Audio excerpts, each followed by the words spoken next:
Assalamualaikum warahmatullahi wabarakatuh. Selamat sore dan selamat datang kawan pajak di Tax Live pada sore hari ini. Di mana pada hari ini Kamis 13 Juli tahun 2023 adalah merupakan episode yang ke-97. Seperti biasanya, Tax Live pada sore hari ini kami siarkan langsung dari lantai 16 Kantor Pusat Direktorat Jenderal Pajak. Bersama saya kali ini Dwi Langgeng Santoso. Ikuti terus ya Tax Live sore hari ini kawan pajak, karena pada episode hari ini nanti kita akan ngobrol-ngobrol dengan narasumber yang tentunya kompeten dan akan banyak memberikan informasi dan bermanfaat bagi kita semua. Nah, ngomong-ngomong kawan pajak, bagaimana kabarnya hari ini? Semoga kita semuanya diberikan dalam keadaan kondisi sehat walafiat. Amin. Kawan pajak, Tax Live ini adalah merupakan acara rutin yang diselenggarakan setiap minggunya pada hari Kamis pukul 15.00 waktu Indonesia bagian Barat. Jangan lupa untuk terus mantengin Tax Live pada sore hari ini sampai akhir, dan jangan lupa kepada kawan pajak untuk menyebarluaskan informasi ini bisa kepada teman, tetangga, ataupun saudara lainnya. Nah baik kawan pajak, sudah pada tahu kan apa materi kita atau apa tema materi kita pada Tax Live sore hari ini? Ya benar banget. Jadi pada sore hari ini nanti kita akan membahas terkait dengan PMK atas natura dan atau kenikmatan dalam aspek perpajakan, sesuai dengan video teaser yang sudah kami bagikan melalui akun IG Ditjen Pajak RI. Nah, tapi sebelumnya saya ada pantun nih buat kawan pajak. Bulan malam bentuknya sabit, sinar terpancar, redup sekali. PMK Natura nomor 66 sudah terbit, kita bahas tuntas di IG Live sore ini. Nah, baik kawan pajak, tentunya pada kesempatan hari ini saya tidak sendiri. Saya ada teman, saya ada partner, di mana narasumber kita pada sore hari ini bukan narasumber yang abal-abal. Karena tentunya narasumber kita pada sore hari ini adalah kompeten sekali terkait dengan Natura ini. Baik, langsung saja kita ajak narasumber kita untuk bergabung. Selamat datang Rahma Intan Andita. Selamat sore Mbak Intan. Selamat sore Mas Langgeng. Baik, bagaimana kabarnya Mbak Intan? Alhamdulillah baik. Mas Langgeng bagaimana? Baik, saya juga alhamdulillah baik. Walaupun sepertinya ini dingin Mbak ya di sini Iya, ya? dingin. Baik. Karena ada AC ya Mas. Bener ya. banget. Baik kawan pajak, sebagai informasi, Mbak Intan ini adalah pelaksana dari Direktorat Peraturan Perpajakan 2 Kantor Pusat Direktorat Jenderal Pajak. Nah, kebetulan juga Mbak Intan ini adalah salah satu pegawai yang mengkonsep PMK 66 terkait dengan natura atau kenikmatan ini. Baik, mungkin Mbak Intan sebelum kita nanti masuk diskusi ataupun Mbak Intan mau menyampaikan materi, mungkin ada dua patah kata yang ingin disampaikan kepada kawan pajak. Baik, terima kasih Mas Langgeng. Jadi kawan pajak apa kabar? Semoga semua dalam kondisi sehat. Terima kasih sudah ikut bergabung di Tax Live episode ke-97 sore hari ini. Jangan lupa ditonton sampai selesai ya. Baik, jangan lupa ditonton sampai selesai karena nanti akan ada informasi dan materi yang sangat menarik tentunya ketika nanti kita membahas PMK nomor 66 tahun 2023. Nah, misalnya nih ternyata ada kawan pajak yang pada kesempatan sore hari ini tidak bisa untuk menonton sampai selesai, entah karena 1-2 kesibukan yang nggak bisa ditinggalkan, jangan khawatir. Nanti kawan pajak bisa untuk melihat rekamannya di IG Reels Ditjen Pajak RI. Nah, gimana Mbak Intan? Sudah siap kita membahas terkait Natura? Oke. Semangat saya. Mantap. Baik, langsung Mbak ya. Terkait Natura ini memang sangat menarik Mbak. Tidak sedikit kawan pajak atau masyarakat yang menunggu nih terbitnya PMK ini. Jadi kalau boleh saya bilang, PMK ini adalah merupakan salah satu PMK yang paling dinanti ya bagi kawan pajak ataupun mungkin masyarakat pada umumnya seperti itu. Nah, sebelum nanti kita membahas lebih terkait dengan PMK ini, mungkin di bagian awal ini Mbak Intan bisa menjelaskan enggak sebenarnya posisi natura atau kenikmatan itu dalam undang-undang perpajakan kita sekarang, Mbak? Seperti apa? Siap Mas Langgeng. Jadi gini kawan pajak, sebelum adanya Undang-Undang HPP, itu PPH, Undang-Undang PPH diatur dalam salah satunya di Undang-Undang Nomor 36 Tahun 2008. Di Undang-Undang Nomor 36 Tahun 2008 itu diatur bahwa natura dan kenikmatan bagi si pemberi kerja tidak dapat dikurangkan sebagai biaya, dan bagi si penerima juga bukan merupakan objek pajak penghasilan. Lalu kemudian terbitlah Undang-Undang HPP dan pengaturan tersebut konsepnya diubah, di mana sekarang menjadi seperti ini. Jadi natura atau kenikmatan dapat dibiayakan sepanjang terkait dengan 3M, yaitu mendapatkan, menagih, dan memelihara penghasilan. Itu dari sisi pemberi kerja. Lalu bagaimana dengan sisi penerima penghasilan?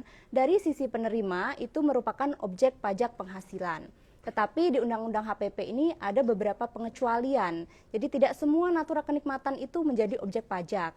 Yang diatur di Undang-Undang HPP yang dikecualikan itu ada 5. Yang pertama adalah makanan atau minuman, bahan makanan atau bahan minuman bagi seluruh pegawai. Lalu yang kedua, natura atau kenikmatan di daerah tertentu. Lalu yang ketiga, natura atau kenikmatan untuk keharusan pekerjaan. Lalu yang keempat, natura atau kenikmatan dari APBN, APBD, atau APB desa. Lalu yang kelima adalah natura atau kenikmatan dengan jenis dan atau batasan tertentu. Nantinya pengaturan itu diatur lebih lanjut melalui peraturan pemerintah, dan saat ini peraturan pemerintahnya sudah terbit, yaitu pada tanggal 20 Desember 2022. Itu terbitlah peraturan pemerintah nomor 55 tahun 2022. Di mana secara singkat pengaturan natura atau kenikmatan dalam PP ini kurang lebih seperti ini kawan pajak. Yang pertama, natura adalah imbalan dalam bentuk barang, sedangkan kenikmatan adalah bentuknya fasilitas pelayanan yang tentunya diberikan terkait dengan hubungan pekerjaan atau jasa. Jadi ada 2 ya, yaitu pekerjaan atau jasa. Lalu untuk dasar penilaiannya juga dijelaskan, yaitu natura itu berdasarkan nilai pasar, sedangkan kenikmatan itu dari actual cost atau biaya yang dikeluarkan atau seharusnya dikeluarkan oleh pemberi kerja.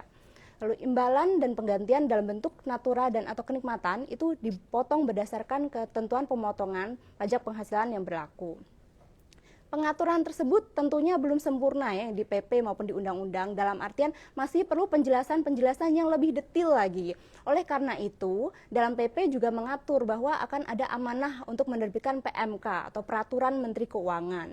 Yaitu dalam hal yang pertama adalah tata cara pemberian pengecualian dari objek pajak penghasilan atas penggantian atau imbalan sehubungan dengan pekerjaan atau jasa yang diterima atau diperoleh dalam bentuk natura dan atau kenikmatan yang disediakan di daerah tertentu. Jadi kata kuncinya daerah tertentu. Lalu yang kedua, batasan nilai tertentu dan jenis dan atau batasan tertentu itu nantinya juga akan diatur lebih lanjut di PMK. Dan yang ketiga adalah tata cara penilaian dan penghitungan penggantian atau imbalan dalam bentuk natura dan atau kenikmatan. Begitu Mas Langgeng. Baik, detail sekali Mbak Intan ya. Baik. Jadi kalau boleh mungkin saya menyimpulkan ini ya terkait nanti PMK 66 ini. Jadi PMK 66 ini adalah merupakan amanah itu Mbak ya? Iya betul. Amanah dari PP 55 ya, Iya seperti betul, itu ya. Mas Langgeng, Dimana seperti tadi itu. masih ada 3 tadi ya ketentuan-ketentuan yang memang harus atau masih membutuhkan pengaturan lebih lanjut itu Mbak ya? Iya betul. Nah, benar. Terus berikutnya gini, Mbak. Oke, tadi sudah terkait bahwa yang PP 466 ini adalah merupakan amanah dari PP 55 tahun 2022. Nah, selanjutnya kita akan fokus nih masuk ke PMK 66-nya, Mbak, seperti itu. Nah, sebenarnya bagaimana sih konsep itu ya ataupun mungkin definisi atau ruang lingkup dari PMK 66 ini, Mbak? Baik, saya akan menjelaskan ya, ini tentang PMK 66 yang baru saja terbit ya. Jadi gini kawan pajak, dalam PMK 66, ruang lingkup pengaturannya secara garis besar ada 5. Jadi yang pertama, ketentuan umum. Lalu yang kedua adalah perlakuan pembebanan biaya penggantian atau imbalan dalam bentuk natura dan atau kenikmatan. Lalu yang ketiga, natura dan atau kenikmatan sebagai objek pajak penghasilan dan pengecualiannya dari objek pajak penghasilan. Lalu yang keempat, tata cara penilaian dan penghitungan penghasilan berupa penggantian atau imbalan dalam bentuk natura dan atau kenikmatan. Dan yang kelima adalah ketentuan peralihan dan penutup. Untuk pembebanan biaya, pengaturannya begini. Yang pertama, biaya penggantian atau imbalan dalam bentuk natura dan atau kenikmatan, ini yang berkenaan dengan pekerjaan atau jasa, dan merupakan biaya untuk mendapatkan, menagih, dan memelihara penghasilan. Lalu yang kedua, biaya sehubungan dengan pekerjaan merupakan biaya yang berkaitan dengan hubungan antara pemberi kerja dengan pegawai. Lalu yang ketiga, biaya sehubungan dengan jasa merupakan biaya karena adanya transaksi jasa antar dua wajib pajak. Lalu untuk ketentuan teknisnya, yang pertama, pengeluaran untuk biaya kenikmatan yang memiliki masa manfaat lebih dari 1 tahun itu dibebankan melalui penyusutan atau amortisasi. Lalu yang kedua, pengeluaran untuk biaya natura atau kenikmatan yang memiliki masa manfaat kurang dari 1 tahun dibebankan pada tahun terjadinya pengeluaran. Yang ketiga, pemberi kerja atau pemberi penggantian atau imbalan melaporkan biaya natura atau kenikmatan dalam SPT tahunan PPh. Baik, terima kasih. Demikian tadi kawan pajak ya terkait dengan metode atau cara pembebanan biayanya seperti itu. Nah, berikutnya Mbak, ruang lingkup sudah.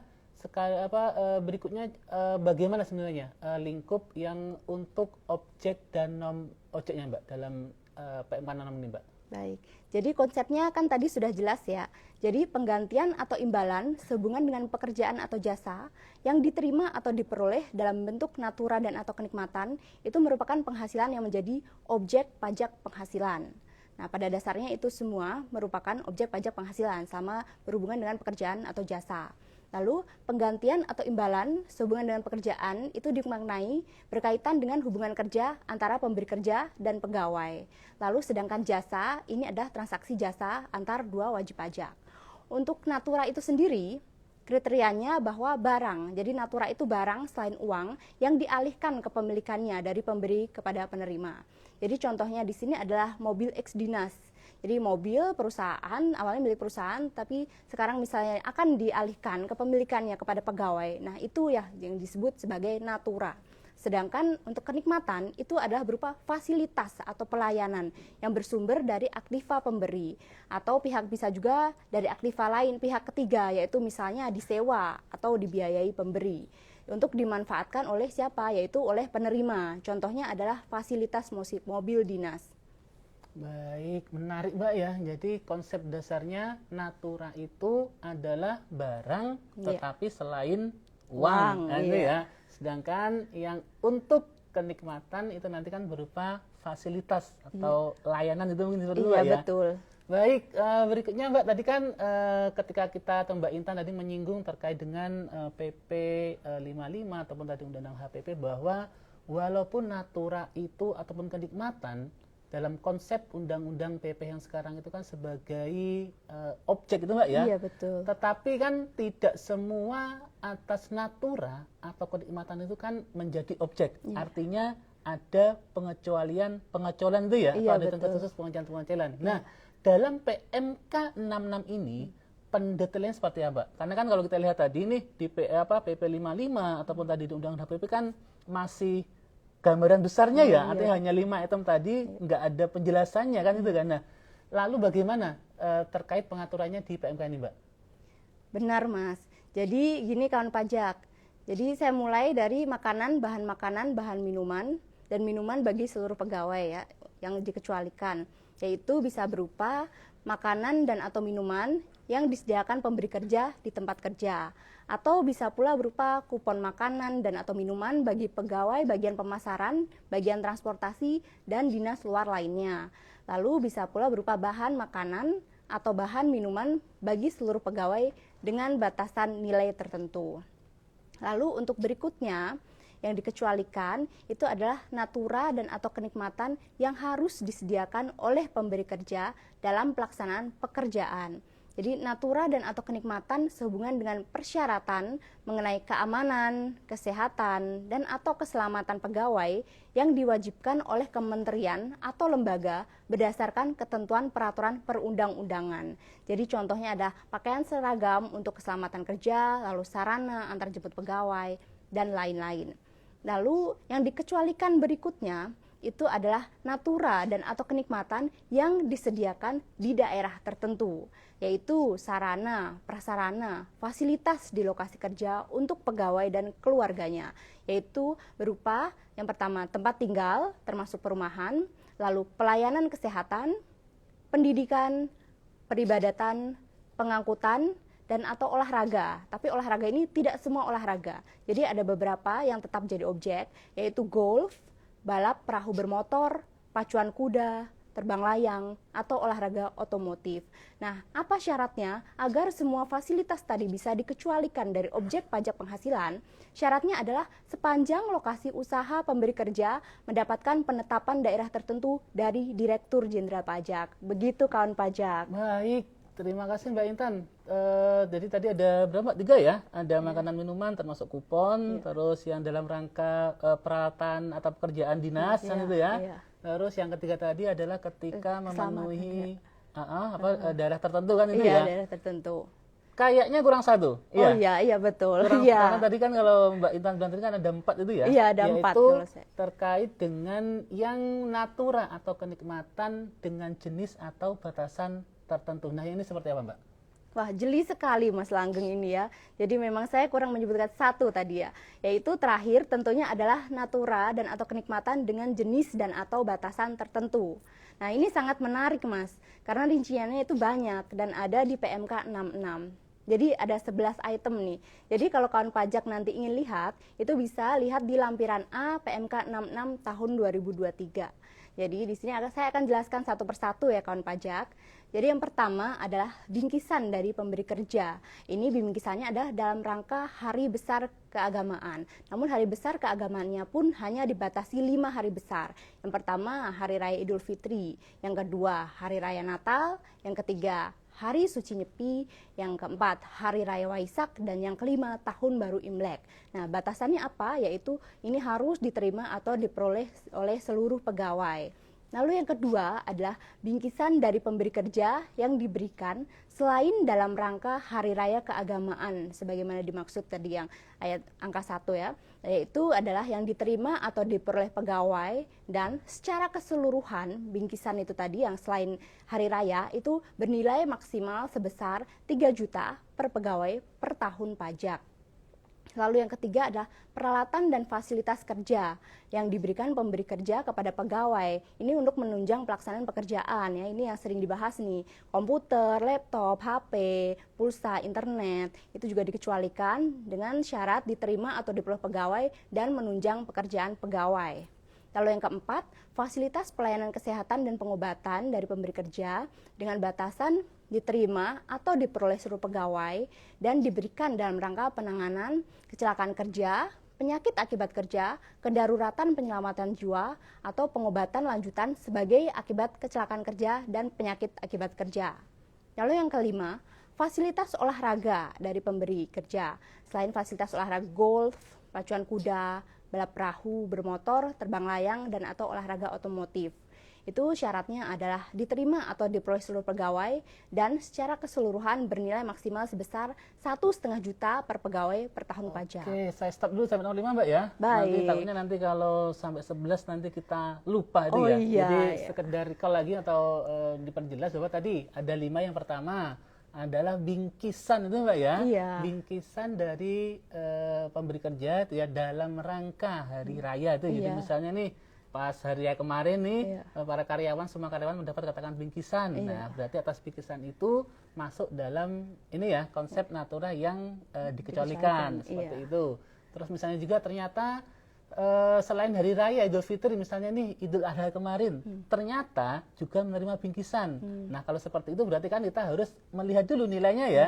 Iya. Karena tidak masuk dalam hari raya yang di atas tadi. Artinya kan hari raya itu udah ditetapkan ya 5 Iya, itu ya. iya, Nggak bisa betul. yang lain kan. Iya, betul. Artinya ketika dapat bingkisan selain 5 hari raya itu berarti nanti kita harus melihat batasan yang kedua. Selain harus diterima oleh pegawai kan itu Mbak ya, bahwa secara keseluruhan nanti nilainya itu tadi ya maksimal adalah 3 juta rupiah kan, seperti itu, harus melihat itu. Nah terus nih yang penting juga kawan pajak tadi nomor 3, peralatan atau fasilitas kerja yang biasanya ini terkait untuk kegiatan kita sehari-hari di kantor untuk menunjang kinerja pegawai. Misalnya nih, pegawai dapat komputer, pegawai dapat laptop ataupun ponsel, termasuk mungkin ada bantuan internet kan itu kan, di mana nanti semua pegawai mendapatkan seperti itu, berarti itu nanti juga masuk kategori yang dikecualikan itu Mbak ya, seperti itu. Betul. Sedangkan yang keempat tadi kawan pajak adalah fasilitas pelayanan kesehatan dan pengobatan yang dari pemberi kerja. Sedangkan yang kelima ini adalah terkait yang untuk olahraga. Tentunya selain golf, pacuan kuda, balap perahu bermotor, terbang layang, atau olahraga otomotif. Ini juga ada batasan nilainya ya. Jadi maksimal yang dibebaskan tadi adalah 1,5 1,5 juta ya per pegawai per tahun pajak. Itu yang nomor 1 sampai nomor 5. Nah, selanjutnya Mbak, yang nomor 6 sampai nomor 11 seperti apa Mbak? Baik, jadi saya lanjutkan ya. Yang nomor 6 adalah fasilitas tempat tinggal dari pemberi kerja yang bersifat komunal. Komunal ini artinya adalah dimanfaatkan bersama-sama, yaitu antara lain mes, asrama, pondokan, atau barak. Ini syaratnya adalah diterima atau diperoleh pegawai. Lalu yang ketujuh, fasilitas tempat tinggal dari pemberi kerja yang hak pemanfaatannya dipegang oleh individual atau perorangan, yaitu misalnya antara lain apartemen atau rumah tapak. Ini batasannya adalah diterima atau diperoleh pegawai, dan secara keseluruhan atas fasilitas tersebut, yaitu apartemen atau rumah tapak atau lainnya tadi, bernilai maksimal sebesar 2 juta rupiah per pegawai per bulan. Lalu yang ke-8 adalah fasilitas kendaraan dari pemberi kerja, dan dikecualikan apabila diterima atau diperoleh pegawai yang, nah di sini ada 2 syarat nih yang harus terpenuhi. Yang pertama, tidak memiliki penyertaan modal pada pemberi kerja, dan yang kedua, memiliki rata-rata penghasilan bruto dalam 12 bulan terakhir sampai dengan 100 juta rupiah per pegawai per bulan dari pemberi kerja. Lalu yang ke-9, fasilitas iuran kepada dana pensiun yang pendiriannya telah disahkan oleh OJK, yang atas iuran ini ditanggung oleh pemberi kerja, itu yang diterima atau diperoleh pegawai ya. Tentunya fasilitas iuran tadi. Lalu yang ke-10 adalah fasilitas peribadatan, antara lain musola, masjid, kapel, atau pura. Dan ini syaratnya adalah diperuntukkan semata-mata untuk kegiatan ibadah. Lalu yang ke-11 itu adalah seluruh natura atau kenikmatan yang diterima atau diperoleh tahun pajak 2022 yang diterima atau diperoleh pegawai atau pemberi jasa. Baik, tadi Mbak Intan sudah menjelaskan ya dari poin 6 sampai poin 11. Tadi poin 6 tadi terkait misalnya ada fasilitas tempat tinggal itu Mbak ya, fasilitas tempat tinggal dari pemberi kerja yang sifatnya komunal itu ya, harus digarisbawahi ya, sifatnya komunal, artinya dimanfaatkan secara bersama-sama seperti itu, misalnya seperti ada mes, asrama, barak, atau mungkin pondokan seperti itu yang nomor 6. Nomor 7 tadi terkait dengan fasilitas tempat tinggal nih yang dipegang oleh perseorangan, antara lain tadi seperti apartemen ataupun rumah tapak seperti itu. Tapi yang rumah tapak ataupun yang ini, yang poin 7 ini ada batasannya itu Mbak ya. Iya, betul. Tadi bahwa secara keseluruhan nilai maksimalnya adalah 2 juta per pegawai per bulan. Itu nomor 7. Nomor 8 tadi yaitu terkait dengan fasilitas kendaraan dari pemberi kerja, di mana batasannya atau syaratnya tadi bahwa tidak ada atau tidak memiliki yang namanya penyertaan modal pada pemberi kerja yang pertama. Terus yang kedua syaratnya juga bahwa rata-rata memiliki penghasilan brutonya dalam 12 bulan itu nanti adalah terakhir sampai dengan 100 juta rupiah per pegawai dari pemberi kerja. Itu nomor 8. Nomor 9 adalah terkait dengan iuran kepada dana pensiun, di mana tadi lembaganya tadi sudah disahkan oleh OJK itu Mbak ya. Iya. Itu untuk semua pegawai, untuk batasannya tadi diterima oleh pegawai seperti itu. Sedangkan yang nomor 10 tadi adalah fasilitas peribadatan seperti itu ya. Misalnya sholat, masjid, ini ya Mbak ya. Iya. Kapel, pura. Terus apa batasannya? Batasannya adalah peruntukannya semata-mata untuk kegiatan peribadatan. Artinya kalau semata-mata berarti hanya untuk dalam rangka kegiatan beribadah saja. Seperti itu Mbak ya. Iya, betul. Yang menarik adalah nih, yang seluruh natura dan atau kenikmatan yang diterima atau diperoleh tahun 2022 Jadi kawan pajak ini menarik, jadi atas natura atau kenikmatan yang diperoleh tahun pajak 2022 itu nanti berarti dikecualikan, gitu Mbak ya? Iya betul, seperti itu. Oke, itu tadi adalah kawan pajak 11 terkait dengan rincian itu ya. Rincian yang untuk tadi jenis ataupun batasan nilai tertentu tadi, di mana tadi kawan pajak kalau ingin lihat detailnya nanti bisa melihat di lampiran A dari PMK 66 ini seperti itu. Nah selanjutnya Mbak tadi sudah terakhir mungkin terkait ini Mbak cara menilai atau mungkin bagaimana cara kita membayar, menyetor atau mungkin memotong atas PPh atas naturnya seperti apa Mbak? Baik, jadi untuk tata cara penilaiannya, jadi untuk natura atau natura itu dinilainya berdasarkan nilai pasar. Sedangkan untuk kenikmatan itu adalah jumlah biaya yang dikeluarkan atau seharusnya dikeluarkan oleh pemberi. Lalu yang berikutnya adalah pemberi imbalan dalam bentuk natura dan atau kenikmatan itu juga wajib melakukan pemotongan PPh sesuai dengan ketentuan peraturan perundang-undangan di bidang perpajakan. Jadi perlu digarisbawahi bahwa natura dan atau kenikmatan atau PMK 66 ini bukanlah pengaturan pajak baru, tapi ketentuannya sesuai dengan peraturan perundang-undangan di bidang perpajakan. Jadi bisa dipotong PPh pasal 21, pasal 4 ayat 2, pasal 23 begitu. Lalu penggantian atau imbalan sehubungan dengan pekerjaan atau jasa dalam bentuk natura dan atau kenikmatan ini perlu dicatat ya, yang diterima atau diperoleh sejak 1 Januari 2023 sampai dengan 30 Juni 2023 apabila pemberi kerja belum melakukan pemotongan, maka atas PPh yang terutang itu nanti wajib dihitung dan dibayar sendiri serta dilaporkan oleh penerima dalam SPT pajak penghasilan si penerima. Baik, jadi pada persidangan tadi terkait penilaian tadi ada dua ya, natura menggunakan nilai pasar, sedangkan yang untuk kenikmatan nanti dengan actual cost tadi Mbak ya, Iya. terkait dengan tata caranya.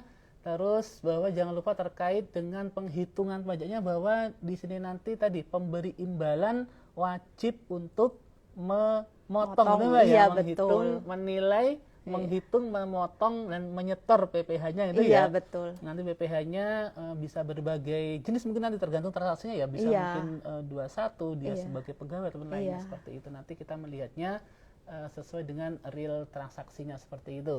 Terus ternyata di terakhir ini Mbak tadi bahwa yang misalnya nih dalam rentang 1 Januari sampai dengan 30 Juni itu ya, iya. ternyata katakan ada pegawai, ada karyawan, ternyata belum dipotong nih PPh-nya oleh si pemberi kerja misalnya. Jadi nanti si pegawai itu nanti harus menghitung sendiri itu ya, kesannya seperti Iya, ya. betul, Dan seperti nanti itu. dilaporkan dalam SPT tahunan PPh tahun pajak 2023. Iya. Gitu Mbak ya. Iya. Oke, demikian tadi kawan pajak terkait ini ya materi atau isi dari PMK 66 ini. Selanjutnya mungkin kita akan masuk ke diskusi gitu Mbak. Kita coba jawab beberapa pertanyaan ya. Ini sebenarnya waktunya sudah sudah hampir habis juga, ini sudah 3:29. Tapi nggak apa-apa, nggak afdol kalau kita kita nggak membaca pertanyaan itu ya Mbak ya, seperti itu. Baik, saya coba pertanyaan menarik ini Mbak terkait dari Ibu atau Mbak ya, Mbak aja ya, Mbak Mailina. Ini pertanyaan adalah untuk Ditjen Pajak RI. Dalam PMK 66 pasal 7 ayat 3 disebutkan bahwa natura dan atau kenikmatan yang diterima pada tahun 2022 itu kan bukan objek pajak.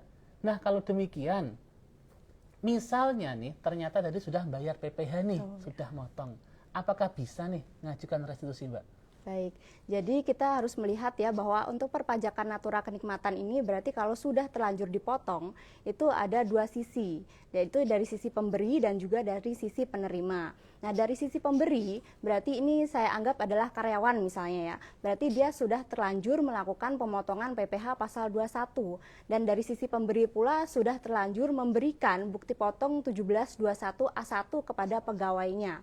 Maka dari itu, dari sisi pemberi, dengan adanya PMK 66 ini, maka silahkan melakukan pembetulan untuk SPT masa PPh pasal 21, boleh dari bulan Januari sampai dengan Desember 2022. Dan tentunya karena ternyata di sini misalnya bukan objek pajak, padahal dikiranya awalnya adalah objek pajak, maka akan ada lebih bayar di SPT masa PPh pasal 21-nya. Atas lebih bayar tersebut silahkan dikompensasikan. Lalu itu dari sisi pemberi, sedangkan dari sisi penerima, nah di sisi penerima ini tadi menerima bukti potong 1721A1.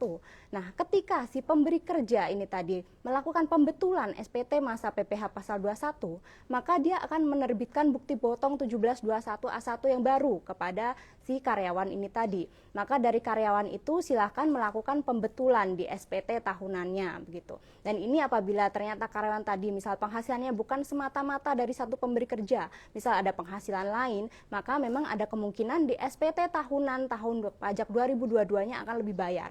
Nah, atas lebih bayar itu silahkan meminta pengembalian. Bisa melalui restitusi dengan skema biasa diperiksa 12 bulan atau juga bisa dengan restitusi dipercepat apabila memenuhi syarat. Baik, menarik sekali. Jadi nanti pasti yang untuk 2022 tadi Mbak ya, yang katakan sudah dipotong, itu nanti pasti akan berdampak baik bagi dari sisi pemberi tadi, pemberi natura ya, mungkin perusahaan atau mungkin kantor atau apa, terus juga dari sisi sisi penerima itu Mbak ya, pegawai. Jadi mekanisme pembetulan SPT khususnya tadi SPT 21 yaitu tadi bagi pemberi kerja gitu Mbak ya, pemberi kerja nanti bisa melakukan pembetulan seperti itu, jika ada lebih nanti bisa dikompensasikan seperti itu. Terus dari sisi si penerima tadi pegawai, andai kata nih setelah pembetulan nih seperti 2022 ternyata ada lebih bayar, ya berarti itu menjadi hak dari si wajib pajak ya. Dan berarti DJP nanti akan memprosesnya ketika nanti dia meminta lebih bayar. Seperti itu Mbak ya. Oke, menarik Mbak. Baik, berikutnya. Ini ada pertanyaan dari Bapak atau Iman ya, Bapak Iman Syalbat. Nanti terkait dengan natura yang menjadi objek pajak. Pertanyaannya adalah apakah natura tersebut bisa dibiayakan dan tidak dikoreksi Mbak di SPT badannya? Baik, jadi dengan adanya rezim Undang-Undang HPP, yaitu natura atau kenikmatan ini dapat dibiayakan sepanjang berhubungan dengan 3M, lalu juga dari sisi penerima menjadi penghasilan, maka memang di sini bisa dibiayakan dan tidak dikoreksi di SPT tahunan badan, seperti itu. Dan itu mulai berlaku tahun pajak 2022. Baik, jadi pada persidangan tadi bahwa bisa dibiayakan dan tidak dikoreksi. Selama tadi ya, jadi kata kuncinya ini 3M itu Mbak ya? Betul, selama bahwa atas biaya, atas pengeluarnya memang dalam rangka 3M itu Mbak ya? Iya, betul. Jadi itu kata kuncinya Bapak Ibu ya, teman-teman kawan pajak, jadi harus dalam rangka 3M seperti itu. Mungkin ada pertanyaan berikutnya Mbak, atau kita sudahi? Asik. Oke, ini benar menarik nih. Pertanyaan menariknya coba saya buka dulu. Harusnya yang di kolom, atau Mbak ingin milih pertanyaan Mbak? Silakan Mas Langgeng saja. Oke. Oh, ada pertanyaan menarik nih Mas, sepertinya dari @rdjrahu ya. Ini Bapak atau Ibu ya? Oke, pertanyaannya yang mana Mbak? Yang nomor 4. Yang bagaimana pengenaan natura untuk kendaraan? Oh, oke, langsung jawab Mbak. Oke. Baik, jadi untuk kendaraan ini ada 2 ya tadi, jadi belum tentu kendaraan itu berupa natura, bisa jadi berupa kenikmatan. Jadi kalau kendaraan itu memang diserah terimakan kepada pegawai, artinya hak kepemilikannya itu berubah dari perusahaan atau beralih dari perusahaan kepada pegawai, maka itu natura. Nah itu lalu nilainya berapa? Tadi disebutkan nilai pasar dari kendaraan tersebut. Sedangkan kalau misalnya kendaraan itu adalah hanya dipinjami saja misalnya karyawannya, maka itu berupa fasilitas. Dan fasilitas ini berapa sih penghasilan yang diakui oleh pegawai tersebut atas fasilitas kendaraan tersebut, yaitu sesuai dengan biaya yang dikeluarkan atau seharusnya dikeluarkan oleh pemberi kerja, begitu. Jadi dalam konteks tadi mobil ternyata bisa masuk 2 ya, terlihat case-nya seperti apa Mbak ya? Iya. Masuk konteks natura ketika memang ada penyerahan hak, artinya dari sisi pemberi tadi, pemberi kerja tadi memberikan nih mobilnya nih kepada si pegawai. Iya, Berarti itu betul. masuk natura itu Mbak Iya, ya. betul, Tetapi seperti kalau itu. ternyata tadi katakan menyewa ataupun meminjam seperti itu kan itu nanti jadinya kan berupa kenikmatan atau fasilitas. Jadi maksudnya di kenikmatan. Nah, tata cara penilainya atau dasar nilainya kan juga beda tadi ya. Iya. Jika misalnya tadi berbentuk natura, maka nanti adalah berapa nilai harga dari mobil itu kan itu kan. Iya, Tapi nilai ternyata pasarnya. ketika katakan tadi itu dalam rangka sewa, dalam rangka pinjam itu ada berapa aktual cost-nya kan itu kan atau iya. biaya sewanya yang diberikan atau yang dikeluarkan oleh Iya. si pemberi kerja tadi gitu Mbak ya. Iya, atau bisa juga biaya penyusutan, Mas. Oh, Jadi bisa kalau juga, misalnya oke, iya, heeh. dimiliki, misal kendaraan itu dimiliki oleh perusahaan, maka biayanya apa saja? Bisa biaya penyusutan, biaya pemeliharaan, lalu misalnya ada biaya tol, bensin, lalu supir itu juga bisa Oh, itu masuk juga gitu. bisa Iya, jadi bisa semua masuk ke biaya, semua biaya yang ya. diakui secara akuntansi oleh perusahaan tersebut berapa gitu. Baik, terima kasih Mbak siapa lupa namanya? Mbak Intan. Intan. Astaga. Oke, terima kasih Mbak Intan.